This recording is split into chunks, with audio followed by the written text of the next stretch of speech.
Another cushion corner shredded, another shoe that didn't survive the afternoon. If your dog's turning your apartment into a demolition site every time you're not actively entertaining it, here's the diagnosis before anything else. That's not a bad dog, that's an understimulated brain looking for a job, and it's going to invent one whether you help or not. The fix isn't more toys thrown in a pile. It's specific types of enrichment that actually drain the boredom instead of just distracting from it for 5 minutes. I'm going to show you the 4 kinds of enrichment that matter, a full setup for under $50, and the expensive stuff that looks impressive and does almost nothing. Let's fix it. Quick myth bust first, because most owners have already tried the obvious fix and it didn't work. Buying more toys. Hit those 4 and boredom drops hard, even with a small rotating handful of items instead of a toy box overflowing with ignored plastic. Pillar 1, and if you only take one thing from this video, take this. A basket of 10 toys dumped on the floor gets maybe 2 minutes of real interest. Because dogs habituate to static objects almost as fast as we do, the 40th time seeing the same squeaky duck. It's just furniture. Real enrichment isn't about quantity of stuff. It's about engaging specific things a dog's brain actually wants to do. Sniff, forage, chew, and solve. Sniffing is the single most underrated tool in dog ownership. A dog's brain processes scent the way ours processes reading. It's genuinely cognitive work, not passive relaxation, which is why 15 minutes of real sniffing tires a dog out more than a lot of physical exercise does. The cheapest version costs nothing. Scatter a handful of kibble in the grass or across a rug and let your dog forage it out instead of eating from a bowl. The next step up is a snuffle mat. Fabric strips a dog noses through to find hidden treats. $20, and it turns 5 minutes of breakfast into 15 minutes of focused work. On walks, this means actual sniff time, not a brisk march past every interesting smell. A tired from sniffing dog is a dog with a lot less energy left over to destroy your couch. Pillar 2, turn every meal into a job instead of a 5-second bowl dump. A slow feeder or a food dispensing puzzle turns a 2-minute breakfast into 15 or 20 minutes of problem solving, and it's genuinely one of the highest value per dollar purchases in dog ownership. You don't need to buy anything fancy to start either. A muffin tin with treats under tennis balls or a few treats stuffed into a rolled towel does almost the same job for free while you decide what to invest in. The goal is simple. Your dog's food already has to be prepared and delivered every single day. That's a built-in enrichment opportunity you're currently wasting by pouring it straight into a bowl.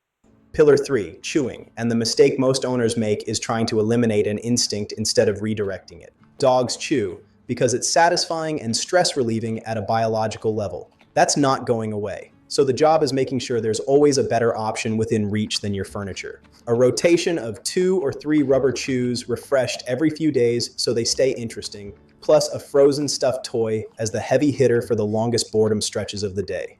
Frozen extends the work time significantly. What takes 10 minutes unfrozen can take 40 minutes frozen, which matters a lot if you're gone for a full workday. Pillar 4, actual problem solving, the kind that tires out the smartest part of a dog's brain. Puzzle toys with sliding compartments or lift and find lids ask a dog to figure something out, not just chew or sniff, genuinely different mental muscle. And you don't need a purchase puzzle to hit this pillar. 5 minutes teaching a new trick or running through 3 known ones for treats activates the same problem-solving circuitry. A dog that spent 10 minutes actually thinking today has meaningfully less pent-up energy tonight than a dog that just physically ran around. This pillar is the one owners skip most, and it's often the one with the biggest return.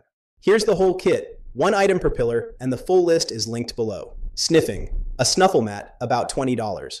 Foraging, a slow feeder bowl or basic puzzle feeder, another $15. Chewing, 2 or 3 rubber chews you rotate, about $10 total. Problem solving, 1 sliding compartment puzzle toy, the rest of the budget. Total, right around $50, and here's the part that actually matters more than the shopping list. Rotation. Don't put all 4 out permanently. Swap what's available every few days. A toy that disappears for a week and comes back feels new again, which means your $50 kit behaves like a much bigger one, indefinitely for free. How this actually fits into a normal day. Morning, before you leave. Breakfast goes through the puzzle feeder or slow bowl instead of a regular dish. Instant 20 minutes of calm engagement while you're getting ready. Midday, especially if you're gone a full workday. The frozen stuffed chew comes out right as you leave. Time, so the hardest, most boring stretch of alone time has the biggest job attached to it. Evening, when you're home. 10 minutes of actual interaction, new trick practice, a snuffle mat session, even just scatter feeding dinner in the living room instead of a bowl. 3 small, structured moments a day, and most of the demolition derby energy simply has nowhere left to go. Quick not-to-do list. Don't just dump a growing pile of toys and hope quantity solves it. You now know why that doesn't work. Don't punish the damage after the fact.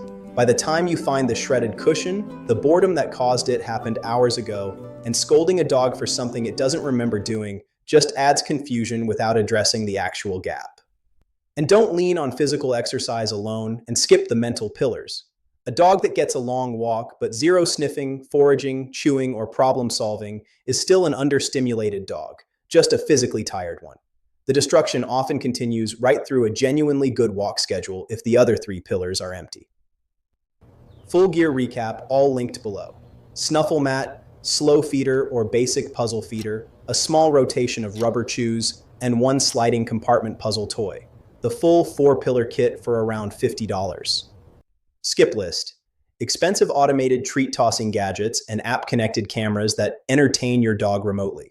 Cool in theory, but they don't teach a single skill and mostly just make noise your dog eventually ignores, same as the toy pile. And skip the giant bargain toy bundles. 20 mediocre toys your dog ignores is worse value than 4 good ones you actually rotate. Spend the money on variety across the 4 pillars, not volume within one of them. Bonus for anyone still here, the single cheapest enrichment upgrade I know. Take a regular muffin tin, drop a treat or a bit of kibble in each cup, fill with water or low sodium broth, and freeze it overnight. In the morning, pop it out and hand your dog the whole frozen disc. It's a full-on ice puzzle, 20-30 minutes of licking and working treats out of solid ice, and it costs about $1. If you make one of these, put a photo in the comments. I want to see it. So sniffing, foraging, chewing, problem solving, hit all 4, rotate what's out every few days, and structure it into 3 small moments across the day instead of hoping a toy pile handles it on its own. $50 and about 15 minutes of setup, and most owners see the destruction drop dramatically within a week or 2. Everything's linked below. If your dog's chewing specifically shows up worst when you leave the house, that's actually separation anxiety, not boredom, different problem, different video, and it's on screen right now. Tell me in the comments what survived the longest in your house despite the odds. And if your dog's ears go flat every time you pull out the nail clippers, that fight's next. I'm showing you how to make nail trims boring instead of a wrestling match. Subscribe so you don't miss it. I'm the Dog Fixer. Consider it fixed.